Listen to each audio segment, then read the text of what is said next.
വേനൽ കനത്തതോടെ തലസ്ഥാനം കുടിവെള്ളത്തിനായി നെട്ടോട്ടത്തിലാണ്. നദികളടക്കമുള്ള ജലസ്രോതസ്സുകൾ വറ്റിവരണ്ടു. പൂർണ്ണതോതിൽ ജലവിതരണം ചെയ്യാനാകാതെ അധികൃതർ. തിരുവനന്തപുരത്ത് നിന്ന് അജ്മൽ ദിറാർ തയ്യാറാക്കിയ റിപ്പോർട്ട് കാണാം. കുടിവെള്ളത്തിനായി നെട്ടോട്ടം. സംസ്ഥാനത്ത് വേനൽ കനത്തതോടെ ജലപ്രതിസന്ധിയും രൂക്ഷമാവുകയാണ്. തലസ്ഥാനത്തെ പല പ്രദേശങ്ങളിലും ശുദ്ധജലം കിട്ടാക്കനിയായി മാറിയിരിക്കുന്നു. ഉയർന്ന താപനിലയുടെ കാരണത്താൽ കിണറുകളിലെ ജലനിരപ്പ് താഴ്ന്നു എന്നത് വസ്തുത തന്നെയാണ്. എന്നാൽ അപ്പോഴും ജല അതോറിറ്റിയുടെ ഭാഗമായ പൈപ്പ് ലൈനുകളും അതോടൊപ്പം ശുദ്ധജല ടാങ്കുകളും നിലനിൽക്കെ തന്നെ അവയിലൂടെ വെള്ളമെത്തിക്കാൻ അധികൃതർക്ക് ആകാതെ പോകുന്നത് ജലപ്രതിസന്ധി കൂടുതൽ രൂക്ഷമാക്കുകയാണ്.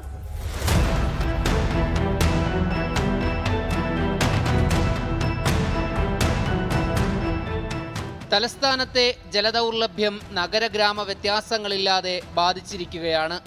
കിണറുകൾ വറ്റി വരണ്ടതോടെ വിളപ്പിൽ പഞ്ചായത്തിലും വാമനപുരം നദി ഉണങ്ങി വരണ്ടതോടെ വർക്കലയുടെ വിവിധ ഭാഗങ്ങളിലും ജലക്ഷാമം രൂക്ഷമായി തുടരുന്നുണ്ട്.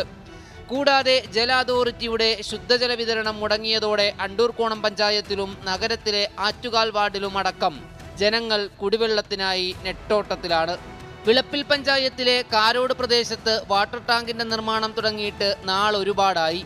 എന്നാൽ ഇതുവരെയും നിർമ്മാണ പ്രവർത്തനങ്ങൾ പൂർത്തിയാകാത്തത് കാരണം ഈ വാട്ടർ ടാങ്ക് കൊണ്ട് പ്രദേശവാസികൾക്ക് യാതൊരു പ്രയോജനവുമില്ല. ഒപ്പം വേനൽ കൂടി രൂക്ഷമായതോടെ ഈ പഞ്ചായത്തിലെ താഴ്ന്ന പ്രദേശങ്ങളിലുള്ളവർക്ക് പോലും വെള്ളം കിട്ടാത്ത അവസ്ഥയാണ്. ഈ ഏരിയയിൽ ഒരിടത്തും വെള്ളമൊന്നുമില്ല. വെള്ളത്തിന് ഭയങ്കര ബുദ്ധിമുട്ടാണ് ആളുകൾക്ക്. ഇവിടെ നമുക്ക് കിണറ് വെട്ടുന്നുണ്ടെങ്കിൽ ഈ പാറയാണ്, അതുകൊണ്ട് വെട്ടാനുള്ള ഒരു ബുദ്ധിമുട്ടുണ്ട്. ലോഡ് പൈപ്പിന് വേണ്ടി കടുമ്പ് പാറയിൽ ഒരു ടാങ്ക് കെട്ടിച്ചുണ്ട്, അത് പൂർത്തിയായിട്ടില്ല. വർക്കലയിലും പരിസര പഞ്ചായത്തുകളിലും അതിരൂക്ഷമായ കുടിവെള്ളക്ഷാമം ഇപ്പം നേരിടുകയാണ്. നമുക്കറിയാം, വാമനപുരം പദ്ധതിയിൽ നിന്നാണ് വർക്കലയിലും തൊട്ടടുത്തുള്ള പഞ്ചായത്തുകളിലും ശുദ്ധജലം കൊടുക്കുന്നത്. അത് ഏതാണ്ട് വറ്റി വരേണ്ട ഈ വേനൽക്കാലമാകുമ്പോൾ വറ്റി വരളുന്നൊരു സ്വാഭാവികമായ രീതി. അതാണ് ഏറ്റവും കൂടുതൽ നമ്മുടെ ഇവിടുത്തെ ജലക്ഷാമം ഉണ്ടാകാനുള്ളൊരു കാരണം. വർക്കല മേഖലയിലെ പ്രധാന ജലസ്രോതസ്സായ വാമനപുരം നദി നിലവിൽ നിർജീവാവസ്ഥയിലാണ്.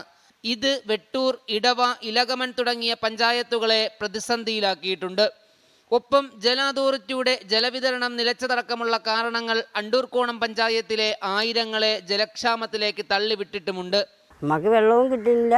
നമ്മൾ ഇതേപോലെ കാത്തു കെട്ടിയിരിക്കുന്നത്, നേരം വെളുത്ത് കൊണ്ടുവച്ചിട്ട് നോക്കിയിരിക്കുന്നതാണ്.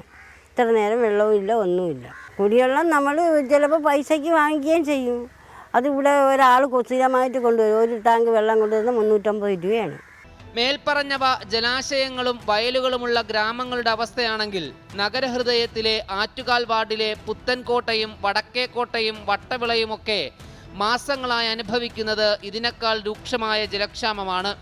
സംസ്ഥാനത്ത് ഉഷ്ണതരംഗ സാധ്യതാ മുന്നറിയിപ്പും ഓറഞ്ച് അലർട്ടുമൊക്കെയായി കേന്ദ്ര കാലാവസ്ഥാ വകുപ്പും ദുരന്ത നിവാരണ അതോറിറ്റിയും ഒന്നിനു പിറകെ ഒന്നായി മുന്നറിയിപ്പുകൾ നൽകുന്ന ഈ ഘട്ടത്തിൽ ജലക്ഷാമം എന്ന പ്രധാന പ്രതിസന്ധിയെ കണ്ടറിഞ്ഞ് പരിഹരിക്കാൻ അധികൃതർക്ക് ആകാത്ത പക്ഷം സൂര്യതാപത്തെയും സൂര്യാഘാതത്തെയും കാൽ രൂക്ഷമായ മറ്റു ചില ദുരന്തങ്ങൾക്ക് നാട് സാക്ഷ്യം വഹിക്കേണ്ടി വരും.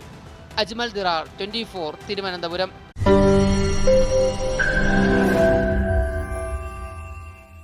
ലോകത്തെവിടെയായാലും ഏത് സമയത്തും 24 വാർത്തകളും ഓഗ്മെന്റഡ് റിയാലിറ്റി പാക്കേജുകളും എക്സ്പ്ലെയിനറുകളും വിശദമായി കാണാൻ ഞങ്ങളുടെ യൂട്യൂബ് ചാനൽ നിങ്ങൾക്ക് സബ്സ്ക്രൈബ് ചെയ്യാം.